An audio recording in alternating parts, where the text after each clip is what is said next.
Hi, I'm Daniel Gold, and welcome to the Gold Standard Leadership Lab.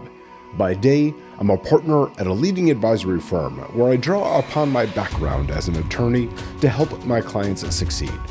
This podcast, though, is my personal project, completely separate and apart from my day job, but reflects the same passion that I exhibit everywhere for teaching, mentoring, and helping others succeed through simple, impactful lessons. It is my hope that you'll walk away with practical takeaways to help you on your leadership journey. Thanks for being a part of this community and for joining me in the Leadership Lab. Let's get started. They say what goes around comes around. But it turns out that's not really what karma means. And I wouldn't have known that if it weren't for my meditation practice. A quick sidebar on that. I've been using the Calm app for years. It's one of those tools that taught me how to build a consistent meditation habit, and I recommend it to anyone that is willing to try. Now, nobody's paying me to say that. I just believe in what they have built so much. And so, during a recent sitting with Tamara Levitt on the app, she started talking about the origins of karma. And as I sat with it, I realized how deeply the actual meaning of this word connects to the gold standard leadership mindset of reinvention, resilience, and empowerment. And that's exactly what we're going to get into today. So somewhere along the way, karma entered mainstream American culture as a kind of spiritual vending machine. You do something bad and the universe punishes you. You do something good, and you get a reward. The word karma, though, actually comes from Sanskrit, and it literally translates to one simple thing: action. That's it. It's not revenge, not cosmic scorekeeping, just the word for your deeds. In fact, in the earliest texts, going back roughly 3,000 years, karma referred to the physical act of performing a ritual. It carried no moral or ethical weight at all. But over the centuries, the concept evolved. Thinkers and philosophers began connecting the dots between action and consequence. The idea then expanded. Your repeated choices, your patterns of behavior, your intentions shape what comes back to you. It became a principle of cause and effect applied to human character. And here is what really fascinated me.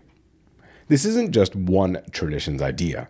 Hinduism has it, Buddhism refined it, Judaism has its own deeply embedded version called measure for measure, the principle that how you treat others is ultimately how you'll be treated. Christianity captures it as well with you reap what you sow. So every major wisdom tradition that has seriously examined human behavior has arrived at some version of the same conclusion. Your actions carry weight. That weight accumulates, and that accumulation shapes the world you end up living in. And somewhere along the way, it got simplified to what goes around comes around, which isn't necessarily wrong exactly. It's just really incomplete, because karma was never about waiting for the universe to settle scores.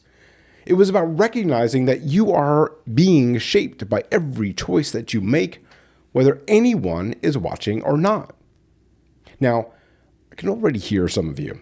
Daniel, this sounds like spiritual stuff. What does this have to do with leading a team in professional services?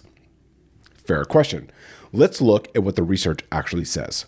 So this is interesting. Researchers at UC Riverside conducted a study in a corporate workplace assigning employees to perform acts of kindness for colleagues.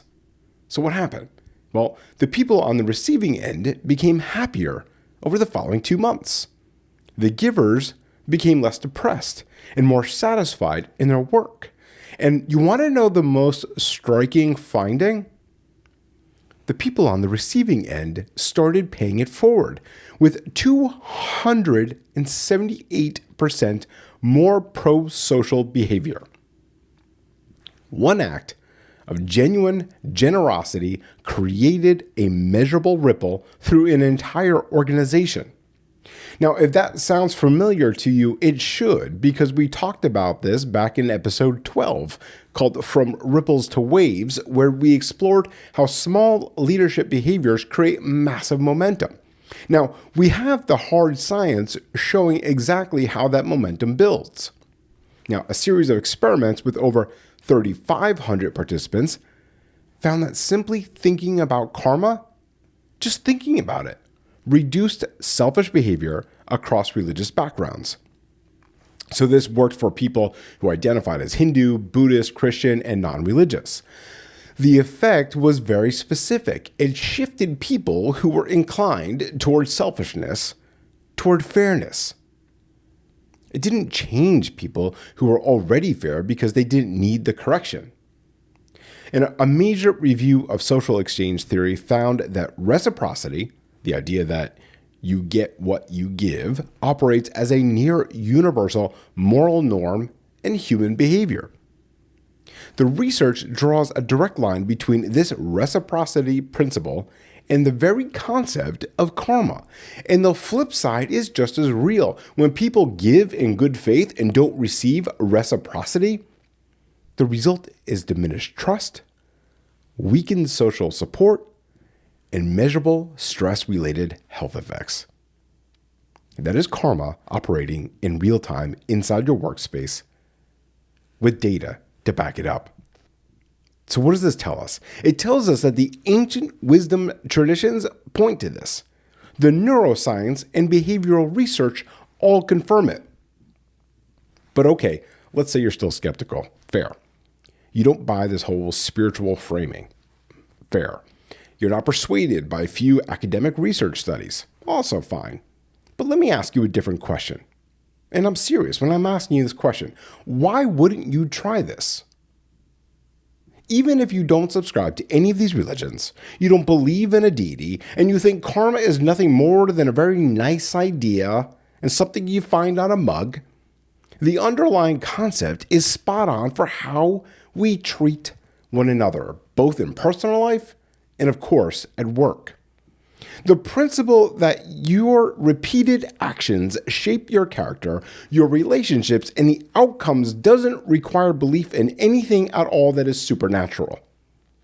It just requires paying attention to how human beings actually work. You may remember in episode 35, Why Workplace Civility Training Misses the Point, I talked about how the workplace doesn't need more corporate policies. What it needs is more people willing to be decent, direct, and brave. That episode struck a nerve because people are starving for authentic connection. They are tired of the performance theater and the calculated kindness that evaporates the second it becomes inconvenient. You know, there's this incredible book series that I want to recommend called The Go-Giver. It's by Bob Burg and John David Mann. Now, again, I get nothing for promoting this book, other than I really want you to go out and read it. And the premise is really straightforward. A young professional named Joe is struggling with his career, and he meets a mentor who teaches him the 5 laws of success. Now, every single one of those laws is built around giving and not getting.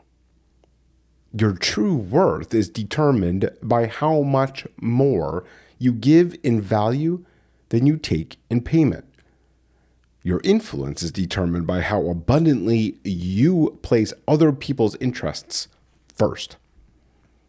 The most valuable gift you have to offer is your authentic self. It is karma repackaged as a brilliant business parable. I've read the entire series of those books, and again, I encourage all of you listeners to go and pick it up. And the concept of the Go-Giver aligns perfectly with what we explored in episode 25, the power of giving, where we discussed that leadership is defined by what you give away rather than what you accumulate, because giving compounds like interest. The delayed return is often more meaningful than the immediate one. And look, The point is really this. Whether you call it karma, you call it measure for measure, the ripple effect, or just being a decent human, every framework arrives at the same conclusion. How you show up for other people is the single most reliable predictor of how your career and your life will unfold over time. So, how do we apply this to the gold standard leadership framework? It comes down to your patterns. The karma, if you will, of your career is the accumulated weight of your patterns. We talked in episode 8, What is Your Legacy?, about how you want to be remembered. Karma is the mechanism that builds that legacy. It is the accumulated weight of your daily micro decisions, how you treat the junior analyst, whether you give credit in meetings to others, and what you do when nobody's watching. People are always observing, evaluating, and responding to your patterns as a leader. Your reputation is being built every day by those patterns, whether you are aware of it or not. You are not permanently defined, though, by your worst decisions. And that is the most amazing thing. Let me say that again. You are not permanently defined by your worst decisions. One of the most powerful ideas of measure for measure is the concept of course correction and genuine repair. You are not locked into your worst patterns forever. You can acknowledge harm, repair relationships, and change your behaviors. And the test is real. Genuine repair requires you to face the exact same situation again and choose differently. That's how you know the change is real. And so for leaders, this means extending grace to your team when they have made mistakes. It means holding yourself to the same standard. When you've been the one who caused harm, whether through neglect, poor judgment, or simply not showing up when it mattered, the karmic question isn't, will I get caught? The question is, next time I face the same situation, what will I choose? In episode 37, The Leadership of I Got This, we talked about what it looks like to absorb someone's burden on your team in a single moment. Taking the weight off your team's shoulders so that they can focus on their best work, that's karma in action, one decision at a time. When that becomes your pattern, when I got this stops being an isolated moment and starts being who you are, that is the leadership of karma at work. Now, I'll be fully transparent with you. Part of what drew me to this topic is actually personal. I've been in professional situations where I have invested significant time, energy, and good faith into business relationships that just didn't reciprocate. And I experienced what the research described as failed reciprocity, where you give in good faith and what comes back, well, doesn't really match what you put in. Now, there's no doubt that this stings because you start questioning whether doing the right thing actually even matters. And here's where the real meaning of karma saved me from bad headspace. Because karma doesn't ask, when will they get what's coming to them? Because that's revenge. That's not karma. Karma forces you to ask, did this experience change who I am, or did I stay consistent with my values? My most trusted team member is fond of saying, if you put enough good stuff out there in the universe, you'll get good stuff back. And for a long time, I heard that as a nice, optimistic sentiment. But now I hear it as a behavioral strategy backed by thousands of years of philosophical insight and confirmed by modern psychology. The people who consistently put good into the world, who invest in others, who act with integrity, even when it's inconvenient, they don't always win in the short term. Over time, the accumulation works in their favor, not because the universe, though, is keeping a ledger. Because people are. Because your team is. because your own character is. And there is no scenario where leading with genuine care, consistent integrity, and radical engagement is ever going to be the wrong strategy. The universe, if you will, doesn't need to keep score. Why? Because your clients, your peers, and your team, they are already doing it. Karma is what happens when your daily micro decisions accumulate into something much bigger than any single moment. It's what happens when "I got this" becomes who you are. So I have some reflection questions for you. The first, what patterns are you running as a leader right now?